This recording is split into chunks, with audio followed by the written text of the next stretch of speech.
wait a minute. Didn't I run you over with my car back in the end of summer last year? Yes, you did. You ran me over with your DeLorean. Sorry about that. You're not gonna sue me, are you? For almost manslaughtering you, are you? Nah, I'm okay, but I'm too curious as to why I am okay. Actually, no, I am not curious because I already know the answer. Guess what? I will tell you anyway. I am actually a robot. Yes, I know. It's not that shocking of a reveal at all because I already knew this because you already revealed yourself back during the Terminator Genesis review. You already made that very clear. But guess what? That's not the only secret I have. Oh, really? There's another secret you have? Yes, I have it. I have another shocking secret. Blah, blah, blah. What is it? You're going to have to find out till we're done with this review.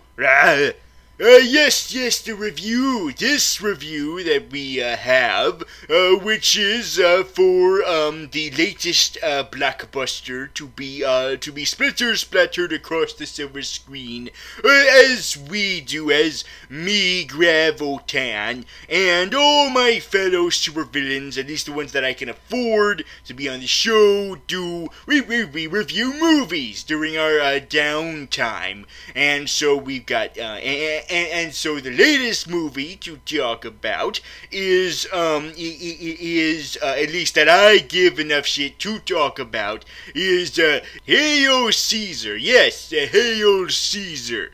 Yes.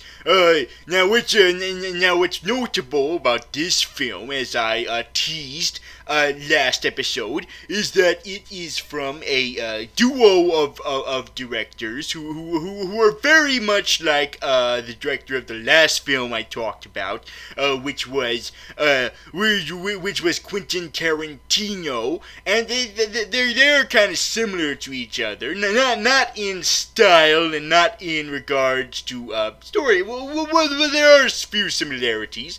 Of course, there's the memorable dialogue and the memorable characters, but also the fact that the Coen brothers. By the way, that's who these guys are. The Coen brothers. Did I not wait until now to say that? Anyway, the Coen brothers, or is it Coen brothers? Don't ask me. I'm not the guy to ask about pronunciations of the language. You have a point. Anyway, thing with the Coen. So what makes the Coen brothers similar to Quentin Tarantino is that they're both the kind of directors where when they make a film, the selling point of the film is often the fact that it's from this famous ass director. It's like the director is the selling point, and you have that with the Coen brothers too. And they've made a whole bunch of movies, a whole shitload of movies. Unlike Quentin Tarantino, I think they're fine with just making as many movies as possible and whatever the hell. I don't know, I didn't look into it, but I know Quentin Tarantino is like, no, I'm gonna wait till I'm gonna go up to all the way to 10, and then I'm not gonna get any more. I'm not gonna do any more because they're probably gonna all be shit. So yes, the Coen brothers are still making movies ever since the 1990s. Did they do movies in the 80s? I don't know, I didn't check. The point is, unlike Quentin Tarantino, I did not prepare myself for this movie by watching every single film that this director did, like I did for Quentin Tarantino. Although not all of them. There are a couple of Quentin Tarantino films that I still have not seen, such as Death Proof and the one with Pam Grier, that one. So there are still a few Quentin Tarantinos that I have yet to watch. But however, with but I have seen most of them. I did do a marathon of Quentin Tarantino films in prep for the Hateful Eight, but I did not do that for Hail Caesar, and the reason why is because there's probably a whole fuck more movies that the Coen brothers have done, and it's also because the whole reason why I was able to do the marathon for Quentin Tarantino was because that was all. Most of it was available on Netflix. Yes, most of the Quentin Tarantino films are available on Netflix. So I was like, okay, fuck yeah, I'm gonna watch them all. But that's not the case with the Coen brothers. There's only one that's as of this recording, there is only one Coen brothers film that is on Netflix, and it is the shittiest one. And I don't wanna watch the shittiest one if I'm gonna if there was a whole shitload of other Coen brothers movies there, then sure I would put that in the middle of it because it would be like a sandwich. You know, like how a sandwich might have something in it that you don't really like, but you don't really care that much because there's a whole shitload of other stuff in that sandwich that you do like, so you're fine if you're gonna have the tomato or the onion, because guess what? There's a friggin' burger and cheese and bread here. Yum, yum, yum.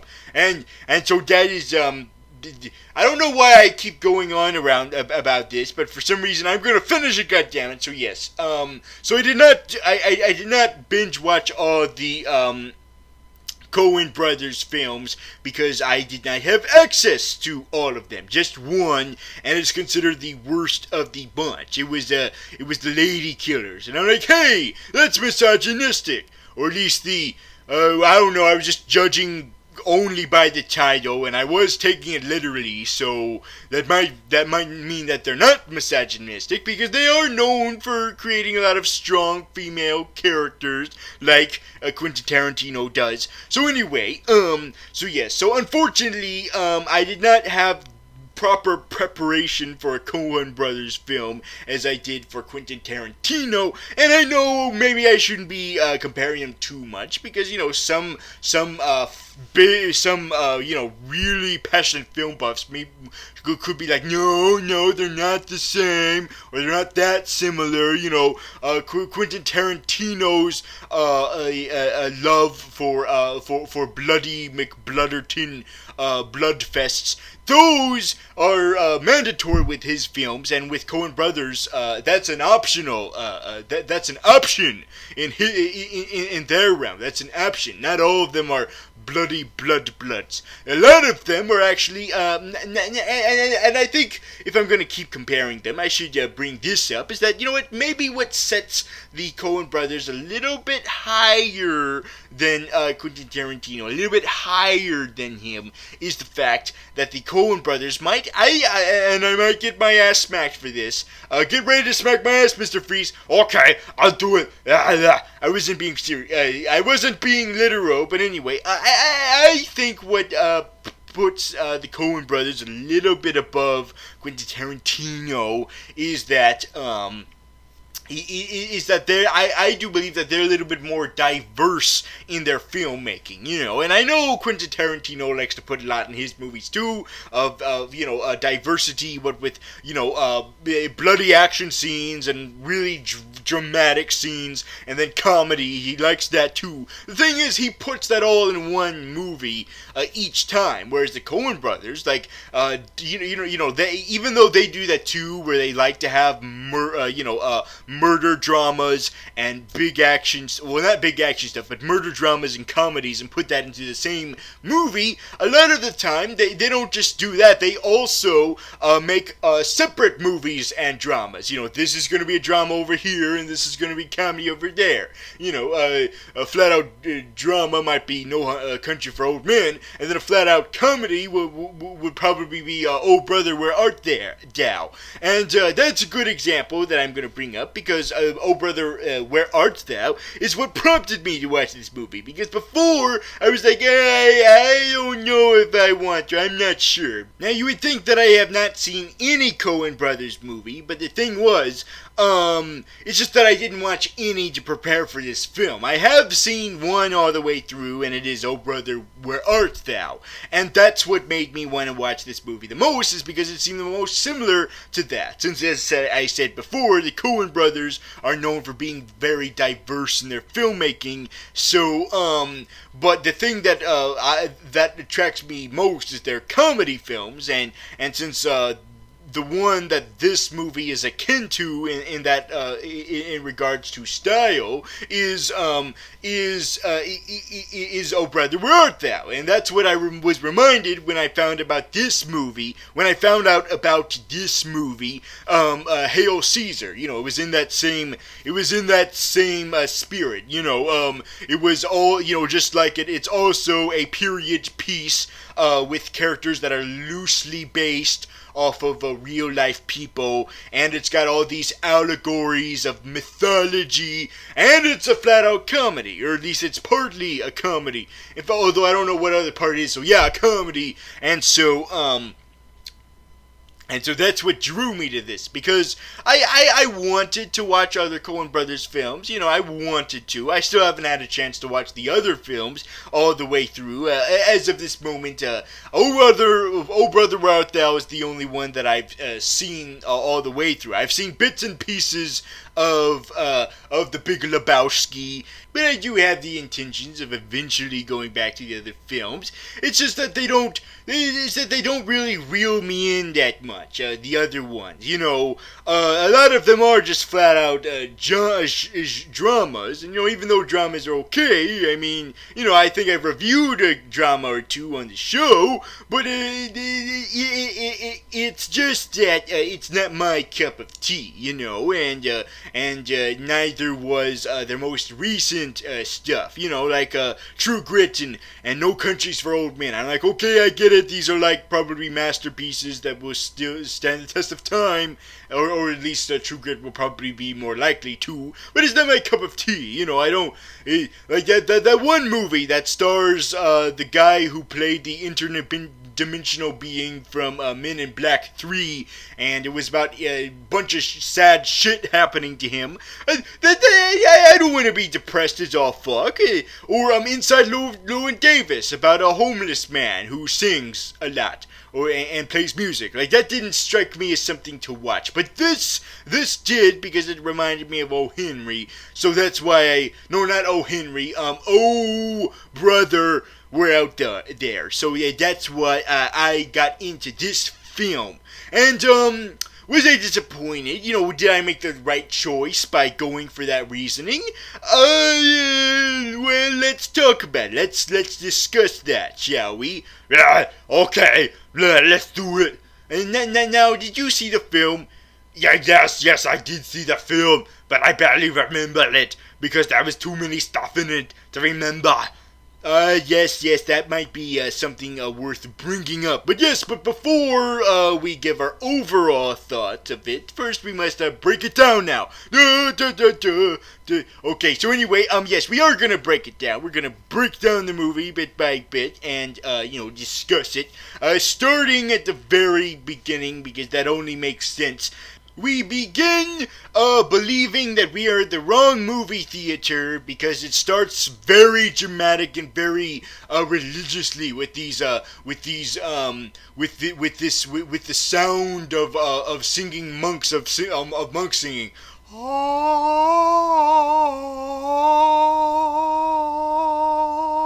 Yes, and it's all dramatic and stuff, and we see these statues of the crosses, and we see all of the crucifixes and stuff, and it's very dramatic, and I'm like, wait, are we in the right movie? It doesn't seem like Hail Caesar. But then we see Josh Brolin's face at this confession booth. Isn't that called something else? I don't freaking know. Anyway, at this confession booth, and we're like, oh, thank God, oh, this means that this does mean we're at the right theater. That had me going for a second. I was like, oh shit, are we in the wrong movie theater? And then Thanos showed up and reassured me, like, oh, Okay, okay. And the reason why he's there is not just to bang us on the side of the head, being like, hey, this movie's probably gonna somehow be a allegory of Jesus Christ or something. I mean, I wouldn't be surprised if someone looked into it that deep and realized that. I mean, I don't feel like looking into it that deep because I'm busy, man. I got other shit to do, okay? I don't have enough time to look deep into this movie, okay? Alright? Anyway, yeah, so I wouldn't be surprised if you look deep. You might find it an allegory somewhere around, about Jesus, or maybe Caesar, since that has to do with Jesus, and all of that. Maybe it is there, since that was the whole that was the main thing about Oh Brother Where Art Thou, is that it was an allegory of the Odyssey, of Homer's Odyssey. And so And so I wouldn't be surprised if maybe you could find a Jesus allegory with this one, or maybe something that has to do with Jesus, And I thought for a while, as the movie talks about, it talks about it's all about the adaptation of a story that has to do with Jesus. It's about the king who helped beat the fuck out of Jesus and kill him. And I thought, oh, wouldn't it be interesting, at least, maybe if it turns out this movie is an allegory of the story that they are adapting within the movie? Wouldn't that be too on the nose? Yeah, it kind of would be. But still would be interesting. It's just that I'm not freaking sure, because I'm not the kind of person to delve that deep. And usually when I try to delve that deep and find some themes, people are like, oh, that's interesting, but I didn't really find that theme. I found something else. And I'm like, God damn it, I went the wrong direction. So that's probably why the movie starts with him trying to get some help from old Jesus through this cardinal, not the bird, the religious figure guy. And so he talks to him on the confession booth about, hey, is it okay if I smoke and keep with this job? Because this job is shitty as all fuck. And you might be asking yourself, well, what job does Thanos have? Well, you see, Thanos' job has to do with who he is, yes, because much like O. Henry, it has characters in the film that are real-life people, except the story itself is fictional. Yes, the Coen brothers have done that before, where they take real-life people and they make fictional stories around them. And so that's what they've done with this film, because the lead character, played by Thanos, is Eddie Mannix, and Eddie Mannix was a real person. And what Eddie Mannix did was he was known as the Fixer. Yes, he was a fixer, and a fixer in the show business is a studio head that makes sure that all the personal shit and dirt, if you will, that famous people have, actors and actresses and all the famous people in Hollywood have, is in the download. That is not revealed to the public. He deals with that underground. He deals with that on the download, so that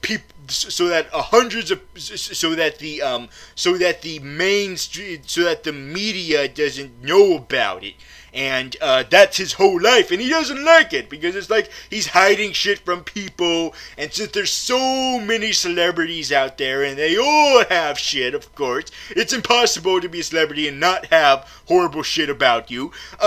It's a very stressful job, and he's got a family, and he's got a couple of kids, and he's got them presents, and it's not even his presents, it's presents from one of his dealers, the people who he makes deals with to keep this all on the down low. It's a very stressful and unhonest job, and that's why he has turmoil about it, and that's why he goes to the church. That's why he goes to the church for some guidance, and so he goes back to his shitty-ass life, his hectic life of trying to keep all this celebrity shit on the download, and that's basically what this movie is at its core. Is just this Hollywood producer dealing with all this bullshit.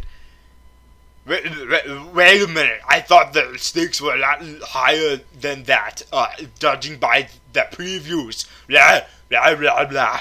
Yeah, I thought that too, and I think the reason why is because the previews made it seem like the whole movie was centered around this big picture, this big be-all-end-all picture about the king who killed Jesus, or at least helped kill Jesus, or punched him up a couple of times, or however the hell it went down. I thought the big thing that this movie was centered on was the fact that they needed to make this movie, but their star, George Clooney, their star was kidnapped, and it was going to be this big mystery film about finding George Clooney. Oh no, George Clooney's been kidnapped, and they implied in the trailers that it was some kind of cult, and there was this big this big thing that the whole movie was surrounded around was, oh no, we gotta find George Clooney! This movie depends on it! Oh, these high stakes! Oh, if we don't find him soon, this movie will be considered a big flop like Heaven's Gate. I think that's what we're going for, something like that, or like a Cleopatra. I like that. And, the movie isn't really like that. Those aren't the high stakes of the film. In fact, it turns out that really, the movie is more about all of this stuff that Eddie Mannix has to deal with, and it's more about all of this random stuff that he's deal with, and the George Clooney plot about him being kidnapped is just one of them. It's just one of the various things he has to deal with in this movie. There's other things too that happen. Like Scarlett Johansson has a daughter, and she's divorcing with this a-hole, and the a-hole is getting custody of the daughter, and so Josh Brolin has to hire Jonah Hill to adopt that daughter, to adopt that girl from the guy, so he can get the and then when Jonah Hill takes the daughter from the a-hole guy who we never see, then Scarlett Johansson would be able to take the daughter from Jonah Hill. And that's a subplot in its own, and you would think that would be also a big thing in the movie, or at least these characters would have a big role in this movie. Scarlett Johansson and Jonah Hill. Like you would think that would mean that they would have a big ass roles in this movie, but it turns out actually fuck no. They each show up in a few milliseconds of this movie and then are immediately gone. Although granted, Scarlett Johansson gets a one more scene than Jonah Hill. Jonah Hill only gets one, and then they're gone, just like that. And that wouldn't be as problematic to me as you would think. Except, why not make the inclusion of those characters a surprise? Make that a surprise. Like, holy shit, they're here. Because these are more like cameos than they are like actual characters. And I know, why should you complain? They each had their own big scenes dedicated to them. We got a lot from those scenes they were in, as brief as they were. Well, the thing was, if they're only here to show up a little bit, then at least acknowledge that. Don't make the trailer seem like these are really important characters that are going to show up throughout the movie when we only see them for milliseconds. And by the way, this subplot is so brief and inconsequential that it's even resolved really briefly. I don't know, the off-screen a-hole gets together with Scarlett Johansson or gives up the kid, and so it turns out they never even needed Jonah Hill in the first place. So that means that Jonah Hill was here for no reason apparently. They just undone the whole reason why you need him in the film, so that makes that scene with him even more pointless, but anyway, and all that gets resolved off screen, and we don't even see Scarlett Johansson's beef of this movie, the conflict, the reason why she's in it, being resolved. It's just mentioned in passing. So that means that I don't have to mention it again for the rest of the film, because I pretty much summed up what happens there. So that means I can focus on the main parts of the film. Yes, such as how, as I said before, George Clooney gets kidnapped right when they were doing this big, huge motion picture about the guy who beat the shit out of Jesus, and so who was it that kidnapped George Clooney? Since, that's, even though it's not supposed to be the main focus of the movie, it's still interesting. Like, okay, all right, guys, who was it then? Who kidnapped him? Holy fuck, it was Wayne Knight. Oh my god, he's still doing stuff? Oh my god. Didn't you see Blob's latest video? No, I don't watch Blob's videos. I showed up in one of them, but I don't read them that much. Well, why? Watch them that much. Why? He mentions that Wayne Knight also appeared in Kung Fu Panda 3. Oh, really? You mean he shows up in that one and this one all of a sudden? Like, he just spends all this time not doing that many stuff, and then all of a sudden he starts doing it? Oh my god, are we witnessing a comeback of Wayne Knight? Oh my god, are we witnessing a Wayne Knight comeback? Is he coming back to us? Yay! Yay! Now he can relive the glory days of Space Jam and Seinfeld and Space Jam, because I thought after the second Punisher movie, the Punisher Warzone movie, I thought, oh man, oh fuck, is that the last we're ever gonna see of Wayne Knight? Are we ever gonna see him in anything else? And it turns out, nope, he's not only in Kung Fu Panda, but he's also here too. He plays an extra, at least that's how one of the characters calls it, an extra who helps kidnap George Clooney, and unfortunately we never see him again. What? You can't just bring back Wayne Knight into our lives and not do anything with him after you do all that. You can't just do that.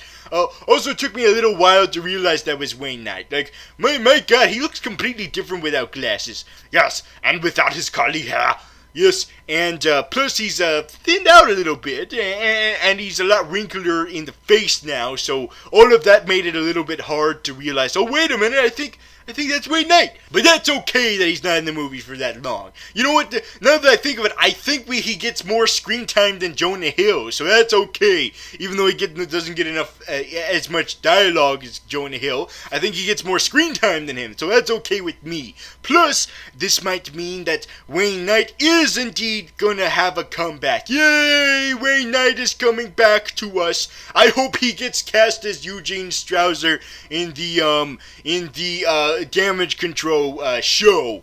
Are you sure? That seems like too obvious of a pick. Well, one can dream though, okay? Anyway, so moving on from Wayne Knight, even though it's so hard, yes, he and a skinny bald guy, they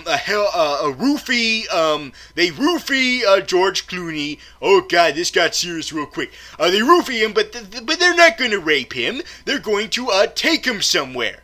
Maybe they raped him, I don't know. But anyway, so they take George Clooney, and George Clooney was in the middle of filming, so he's still wearing his armor. By the way, George Clooney is never seen in this movie without wearing the armor from the Hail Caesar film, and so so he spends the whole movie wearing that. And so they put him in a car, and they drive him all the way to this fancy place on this side of this beautiful ocean, this beach house. And they take him to this beach house where there's a yapping asshole dog. Shut the fuck up, little fluffy dog. I'm gonna kick the shit out of you. And so they take him into this house, and it's a mystery. Where is George Clooney? Where has he been taken? And who kidnapped him? Ooh! And during this time, during this mystery, Josh Brolin has to deal with, juggling all this stuff, juggling Scarlett Johansson's case along with this other stuff, and on top of it, this new case of having to deal with where the fuck is George Clooney and all this other stuff, like, his family, and he has to sit in Asian restaurants that are next to fish tanks and make deals with people and all that stuff. All of this stuff he has to deal with, all this bullshit he has to deal with, and he also has to keep this stuff. As I said before, the whole point of his career, or at least what he relies on the most, is keeping celebrity gossip away from the gossip, keeping the celebrity dirt away from the media, and that's hard to do when there's this reporter getting up in all this business.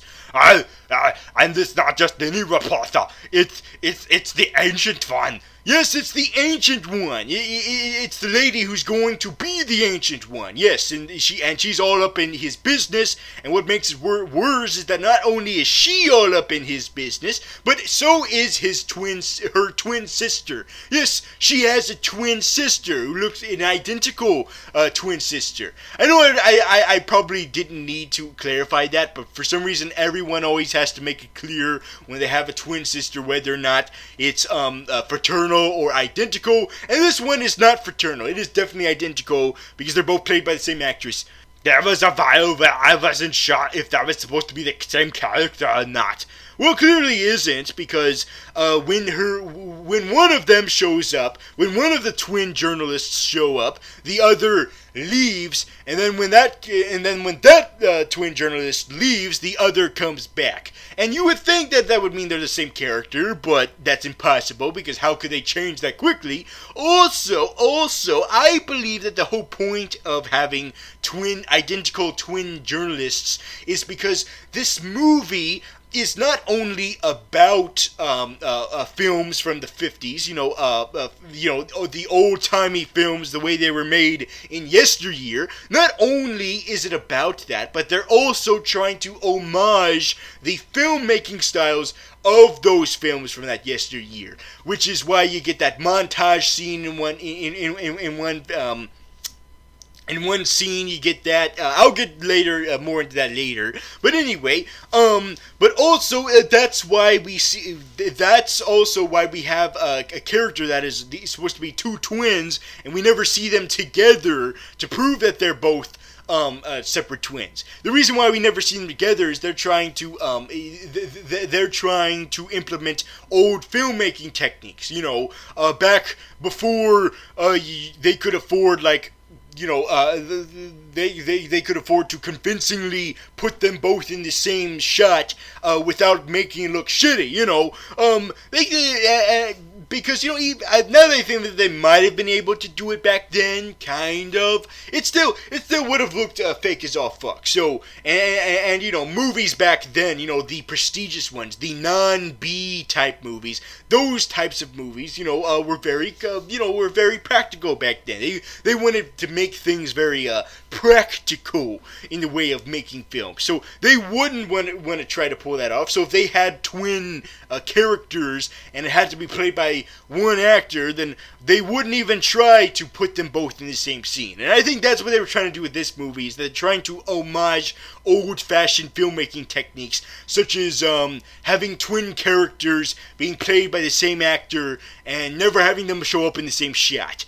And so I think that's why they did that. Anyway, so that's not all that he has to deal with. Also, he's also a matchmaker. Matchmaker, make me a match. And he matches up this cowboy with the banana hat girl. Wait, is it the actual banana hat girl? No, it is not the actual banana hat girl. Well, who this character is? Actually, now that I think about all of these characters, from judging, from reading, researching this on Wikipedia, I found out that just about all of the characters that we see in the film, except for Eddie Mannix. He's the only real person in the film. All the other characters are loosely based off of real people. They're not the actual people. They're loosely based because if all the characters were actual people, then people would probably cry foul. Like, hey, why the fuck are you using all these real life people in a story that never happened? What the fuck is wrong with you? That's why they're all they have different names. Like apparently George Clooney's character is based off of Kirk Douglas. Yes, the guy who eventually gave birth to the first Ant-Man, and Alden Ehrenreich's character, the cowboy. By the way, the cowboy is the cowboy character is based off of Kirby Grant. Don't know who that is, but anyway, you got Scarlett Johansson's character based off of Esther Williams, and the Ancient One twin sister reporters are based off of Hedda Hopper. Then you got another character. I'm not gonna reveal him because that's sort of a spoiler, but he's based off of Gene Kelly. Hopefully Gene Kelly is not a communist, according to this movie, though. And the one that's known for the banana hat, of course, that's supposed to be Carmen Miranda, but she's based off of Carmen Miranda. She's not exactly Carmen Miranda. So that's what all these characters is that they're based off of real characters, except for Josh Brolin, who actually is that character. Thanos is actually that character, that person from history. Okay. Look, sometimes I talk into circles, but anyway, this cowboy, who represents the type of actors who get into movies only because they're talented with a particular thing that makes them good at being in movies, and that's it. Like, they aren't an actor otherwise. They're not good at acting otherwise. It's just that the whole reason why this guy got into acting was because he's good at cowboy tricks. You know, lassos and wrangling and getting on horses and doing horse stunts. And all of a sudden, the movie studio's like, hey, let's put him in all the movies. And there's this whole big thing about him having an argument with Voldemort. You know, like, Voldemort is trying to direct this movie, and of course it's Voldemort. So of course you really want that movie to be good and done good, because if you're not, Lord Voldemort will perform the death spell on you. Oh no, no one wants that. And so of course the cowboy is not good at acting because all he's good at is stunts. That's it, just stunts. And so that's why he has trouble with his performance, and Lord Voldemort gets very mad. Luckily, Lord Voldemort does not cause the end of the Muggles. He does not create the apocalypse for Muggles. He does not do that, thankfully. He just really hates the fuck out of this cowboy and what he's doing. And so the cowboy, despite all that, he needs a date for the premiere of his other movie that he's actually good at, which is cowboy stuff and singing cowboy stuff. So at the premiere of his movie, this movie where he co-stars alongside Stinky Pete, the prospector. Wait a minute, you mean to tell me that you mean to tell me that Kelsey Grammer is in this movie? No, not Kelsey Grammer. I'm just saying Stinky Pete the prospector because the character in the movie within a movie is a lot like Stinky Pete the prospector. He looks like him and acts like him, or at least his toy mode. He acts like that. And there's this big thing where he sees a moon in the reflection, and he gets into it, and it's supposed to be all slapsticky and make people laugh. And I'm like, wait a minute, this isn't funny. This is sad. He clearly has schizophrenia, and you're laughing at that. How could you? But anyway, yes. So he needs a date. So he goes with the banana hat lady, and I actually like this guy. He's very lovable, what with his no teeth and his taking spaghetti and turning it into lassos, and he's very charismatic to this banana lady, and they seem to hit it off really great, even though they were interrupted by both of the Tilda Swinton twin sisters.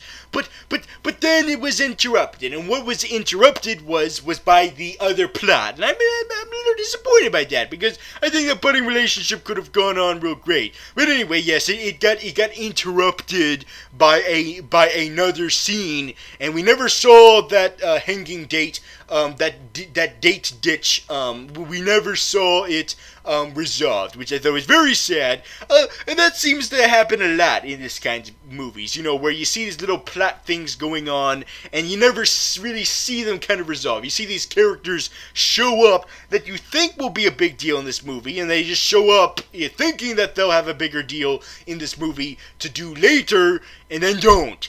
And you're like, wait a minute, where'd that character go? Kind of like with Jonah Hill earlier. So anyway, so the plot that he got interrupted by was the one with George Clooney. Yes, the explanation as to where he is. So I'm like, okay, that's fine, whatever, okay, I am so interested, like, what this big mystery is leading up to. So we finally find out what the big hype up is towards this movie. Like, what is the explanation? What is the answer to this mystery that the movie is centered around, or partially centered around, as I exclaimed earlier? Like, who was George Clooney kidnapped by? And the answer is a bunch of writers.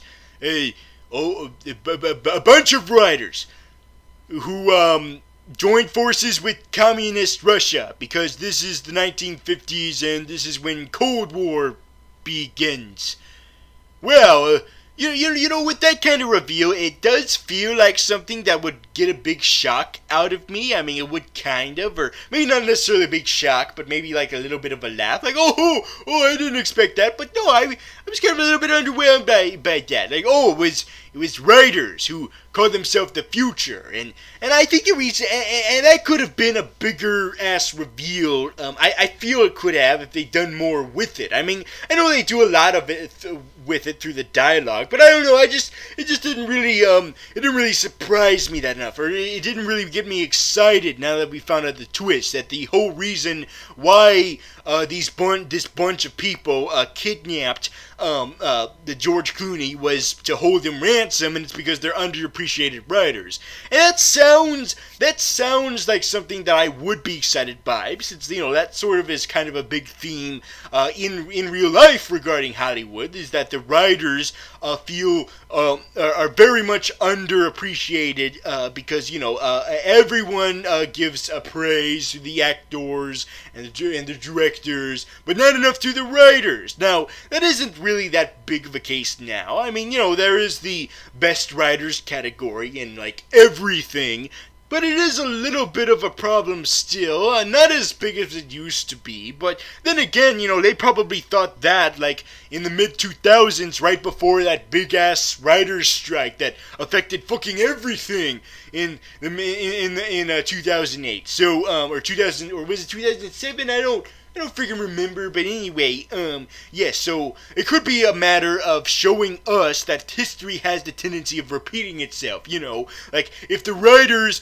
are gonna be prompted to, conspirize and join forces to create a communist organization, they're bound to do it again!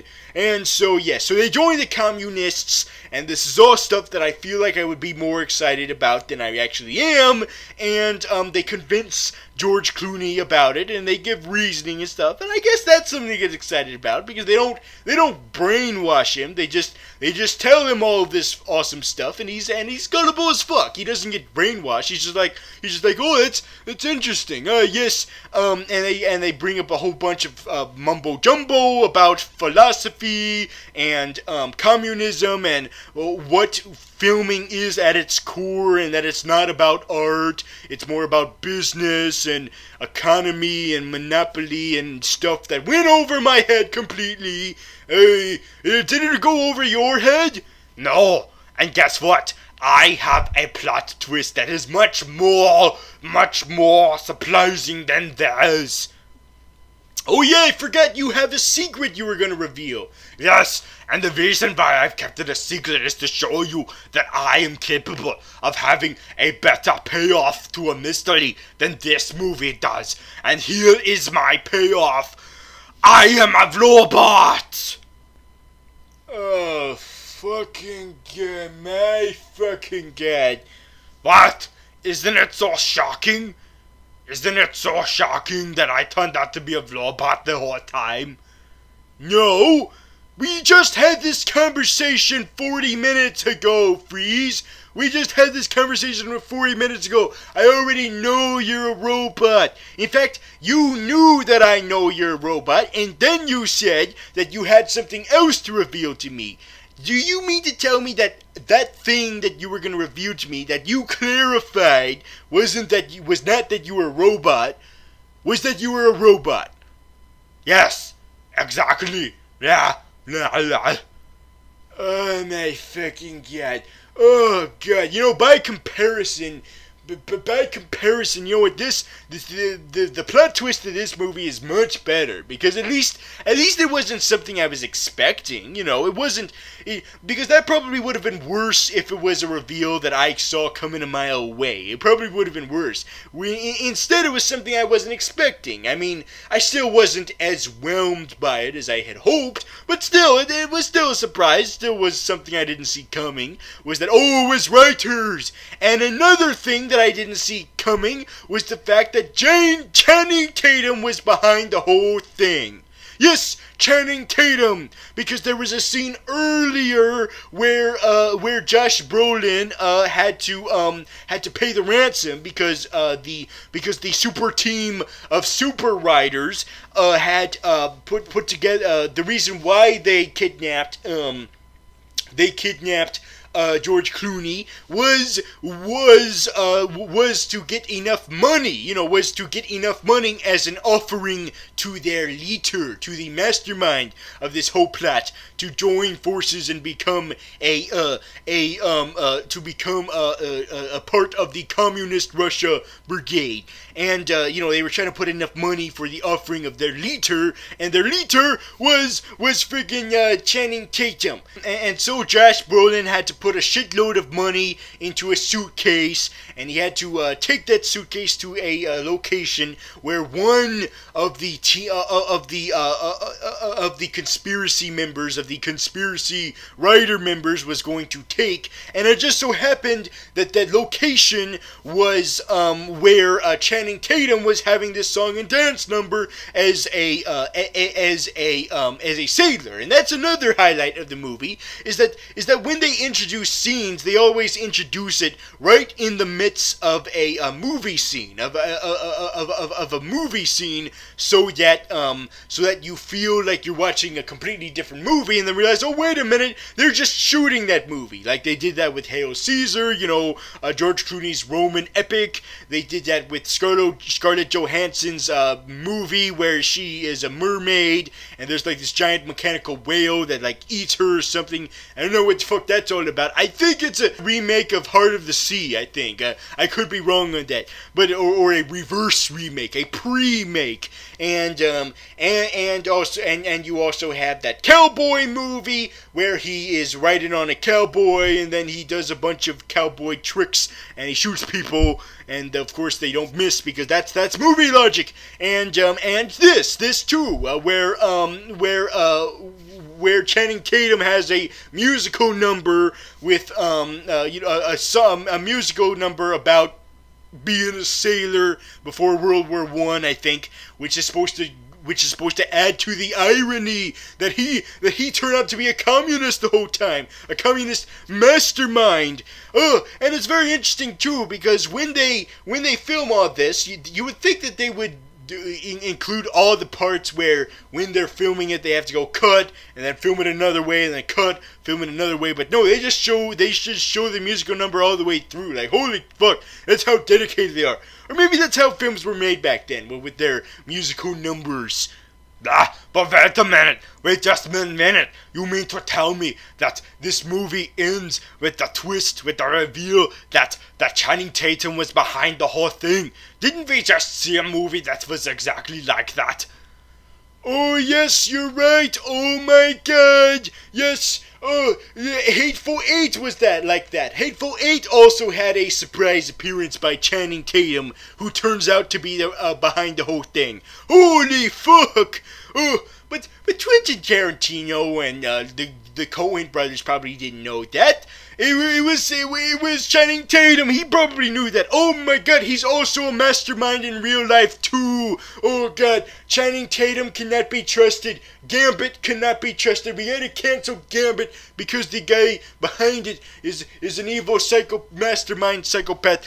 You really think so? Yeah, probably. But anyway, yes. So it turns out that Channing Tatum is the communist leader, or at least he's the leader of these writers who put this whole communist thing together. And now that he got his money from Josh Brolin under secrecy, he goes over to the beach house to regroup with the communist writers, and this is what prompts the cowboy to leave the banana lady. Yes, I brought it all back to circle. I brought it all full circle. You thought I missed out on that plot line. You thought you didn't know where I was going, and I brought it all back. I think you're bad at the way you tried to put this in order. You're very bad at trying to structuralize these. Yeah, you're probably right. But anyway, so yes, so then comes the scene that I talked about earlier that shows that this movie likes to homage old film techniques, in that the montage of the cowboy going through the city and all the signs going through him, very, very, very much of an homage to that old type's way of filmmaking. And then he goes to the beach house, and conveniently as all fuck, it turns out that there's no security here. There's no obstacles to keep the cowboy from George Clooney. George Clooney is just freaking there. He's just there, eating, finger sandwiches and being perplexed by what he's learned from the writers. Like, oh my fucking god, I just found out stuff. And that's kind of nice. That's kind of that kind of is different than the old, overdone type of hostage type stories. I think the reason why is because they got their money, so they don't have to keep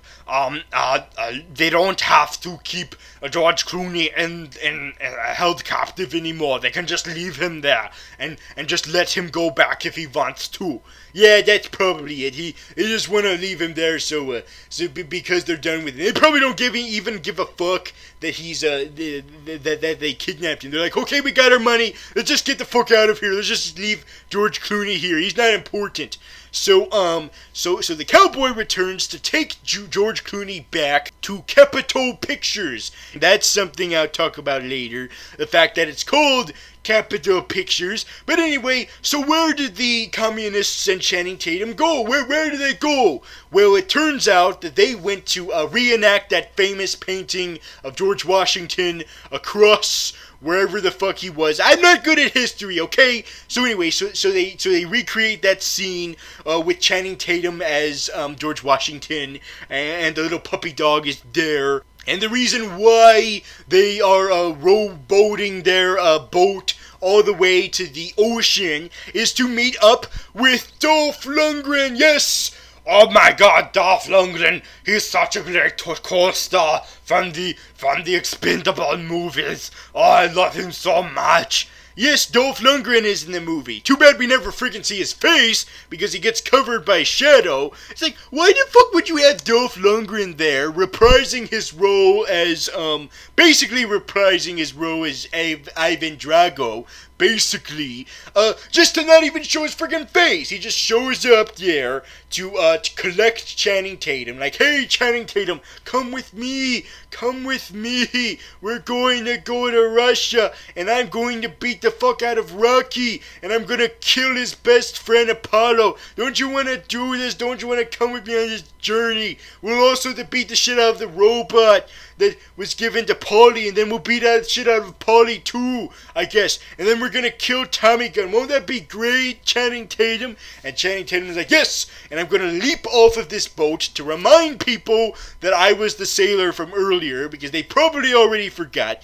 And so as they do that, then the writers are like, wait a minute, Channing Tatum, please take this suitcase as an offering, or else this whole plot point will be useless. And so as Channing Tatum is about to take the suitcase, the dog is like, hey, I'm a little yappy dog, and I'm gonna fuck things up like I always do because I'm a little yappy dog. God damn it! And that causes Channing Tatum to drop the suitcase full of money. No! No! No! Not just the money is gone, but also the suitcase. It was such a fine-looking suitcase.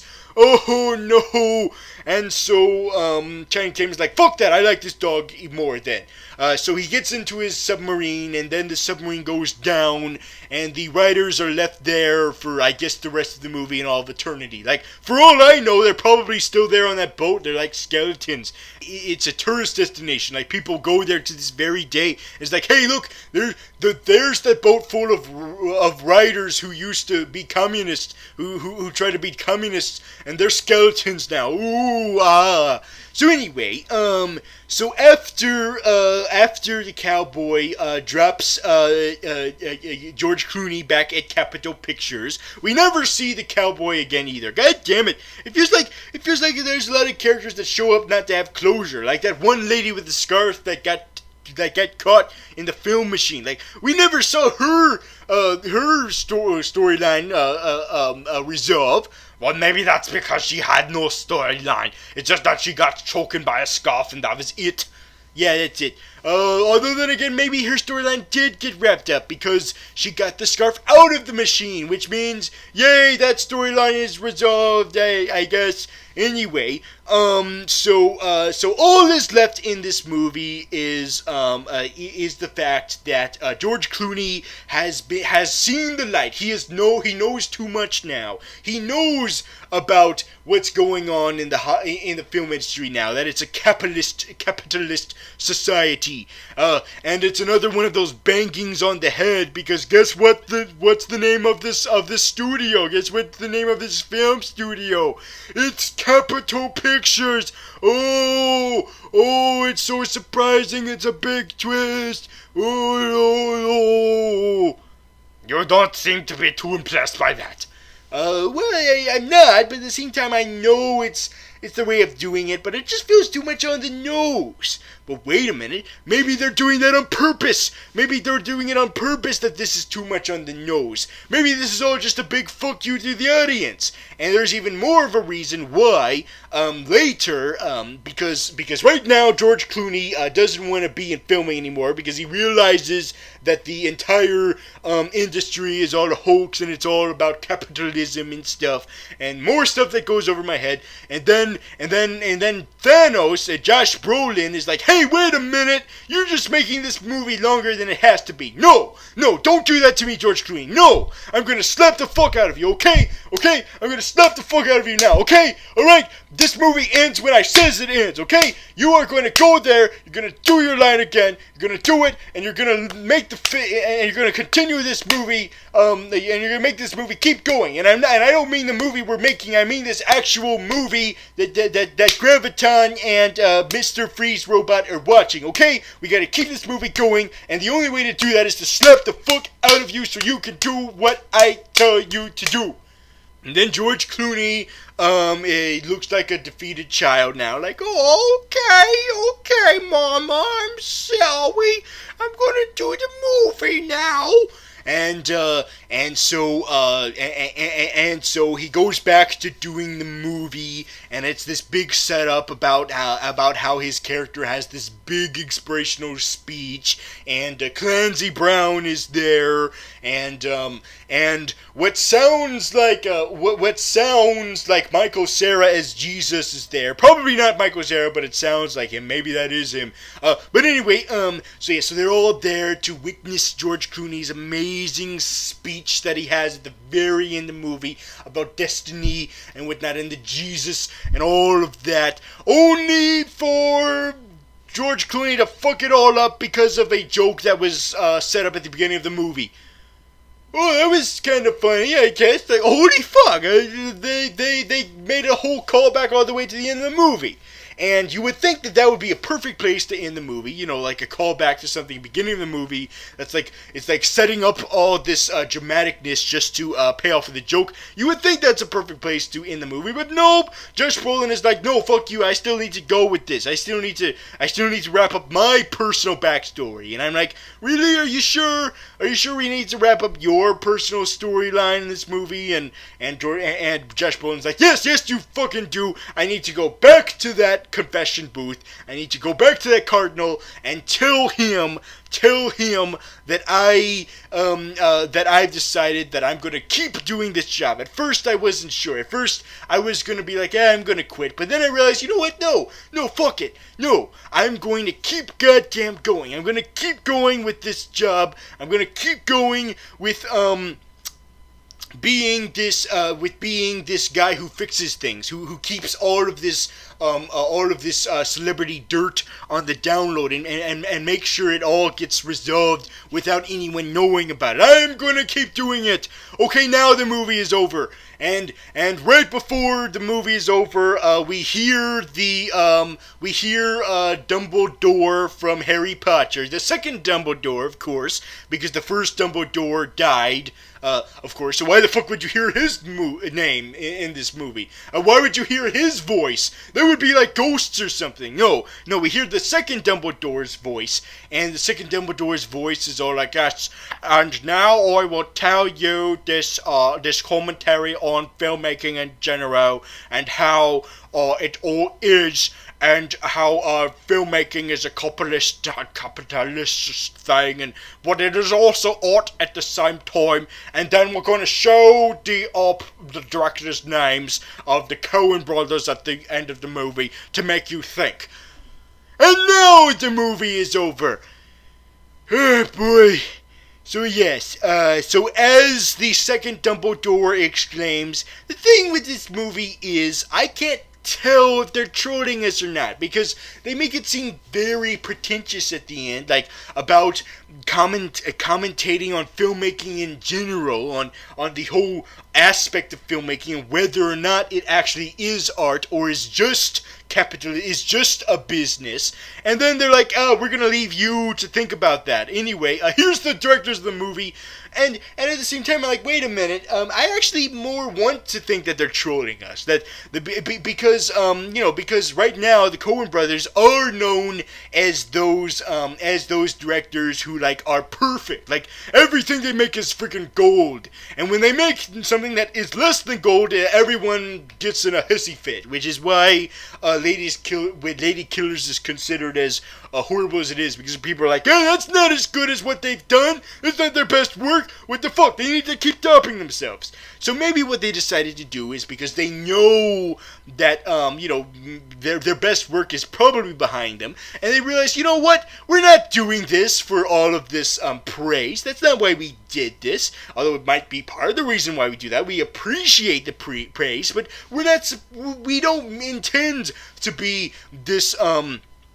be this trailblazers. We don't intend to be this perfect example of how you're supposed to be in filmmaking. We just want to make movies because that's what we do. We just get a kick out of it. We like to make movies. So we're gonna make this movie. We're gonna make a movie dedicated to all this philosophizing and all of this preaching, and we're gonna make you think that it means something when in fact it doesn't. We're just putting that all in there to make you think that it thinks something, because we know you do that to our movies. So we're just gonna have a fuck you to you.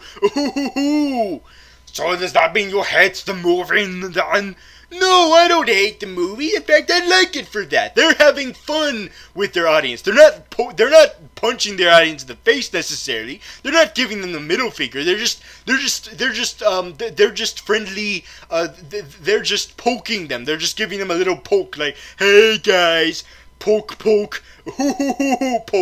They're just having a playful little poking thing going on. Not the kind of poking that you think I mean, but just a little bit of fun. Just a little bit of a shoulder push. Like, hey guys, just keep in mind that we just like to make films. Okay, we're not doing it for praise. We're not doing it for all of this analyzing things. Although we appreciate that you're doing that, but still, we're just doing this. We're just making movies for making movies, and I think that's what they were trying to convey with this film. And you know what? That's fine. I mean, still, there were parts of the movie that I felt, could have been funnier than actually was. But I think that's just to show that the Coen brothers just don't want to make films. They're not trying to be the best ever of all fuck. It just so happens that their earlier ones in the 90s and early 2000s were as good as hell, that everyone thought, oh, they're the messiahs, they're the best ever at filmmaking, oh my god. And the truth is, you know what, man, no, they just want to make films, and that's the whole point. And so don't get mad if they're not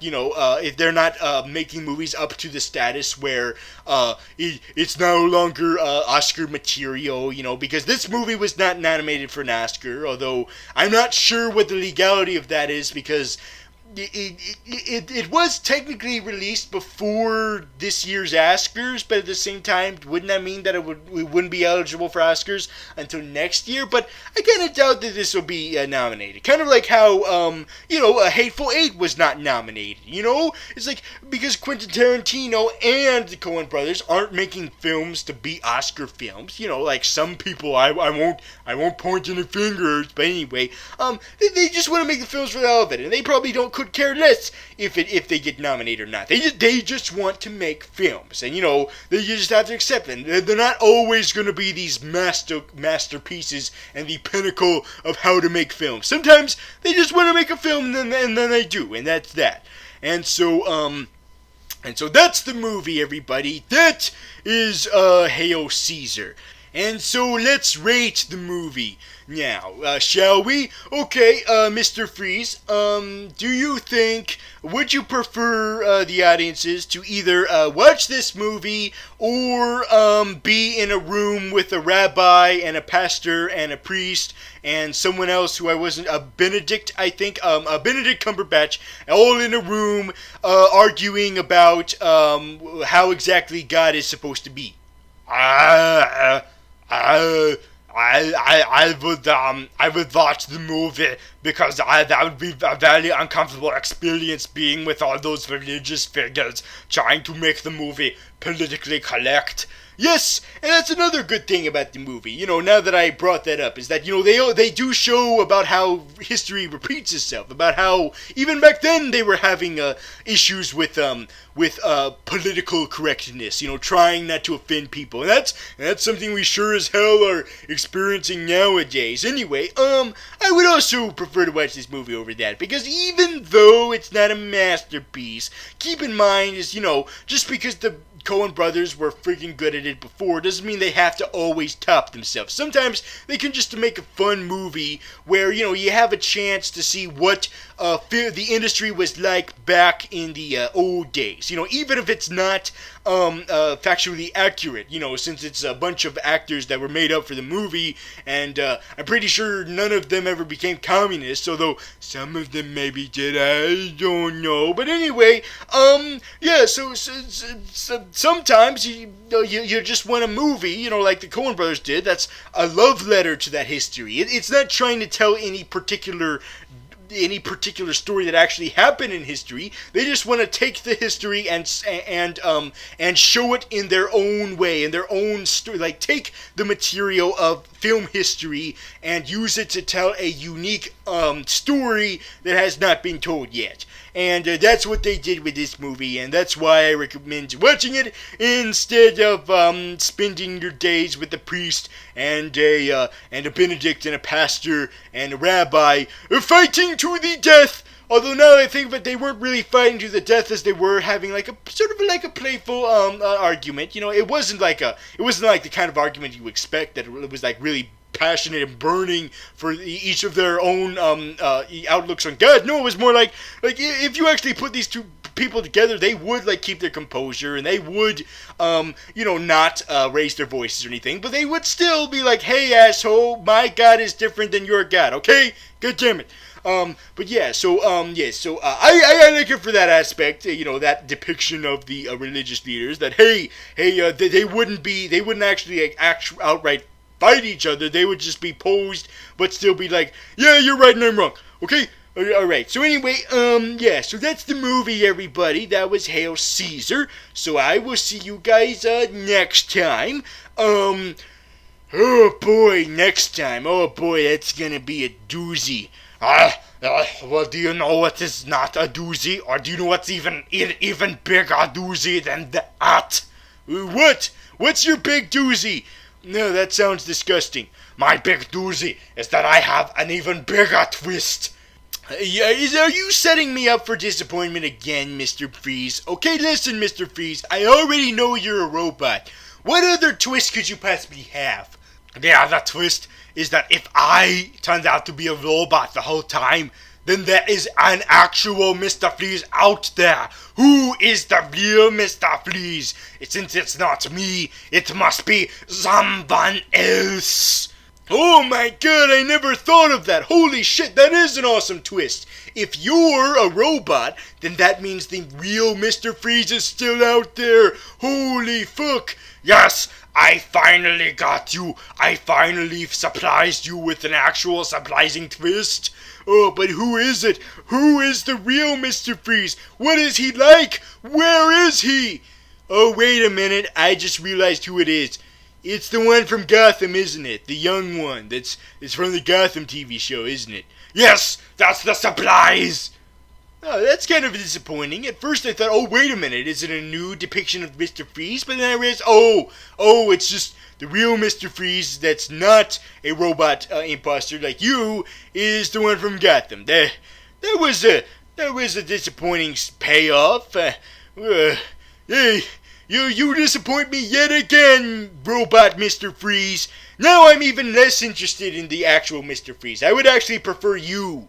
Oh, well, too bad, because I'm going to self-destruct. What? Where are you going to self-destruct? Because I've decided that there's no point in continuing, because Earth is going to be destroyed anyway. But the whole point of you being in the past or in the present here is so you can meet up with Captain Boomerang and the Dragon Mother in the future, so you can prevent the apocalypse. Why would you not do that anymore? Why would you self-destruct? Because there's no point. The apocalypse is going to happen anyway. What? Yes, the apocalypse is going to happen regardless of whatever I do.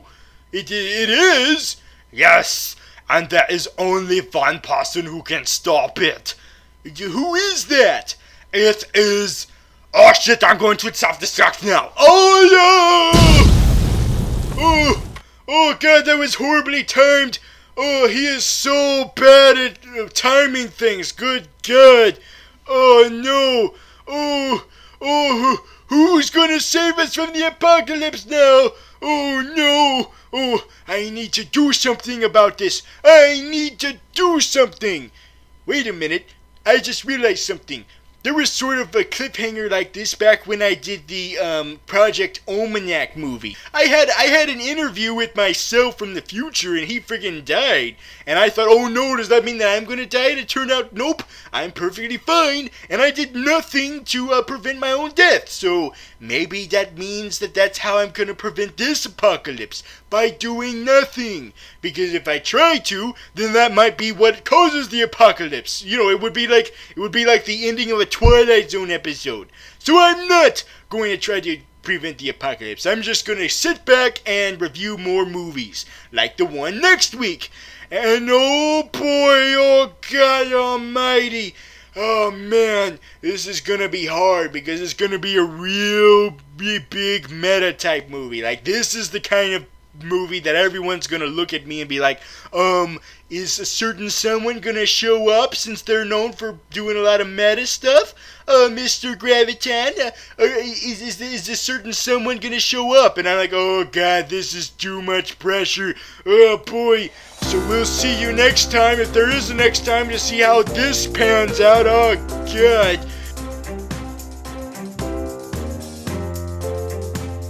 Damn it. Now I have to clean up after this messy robot.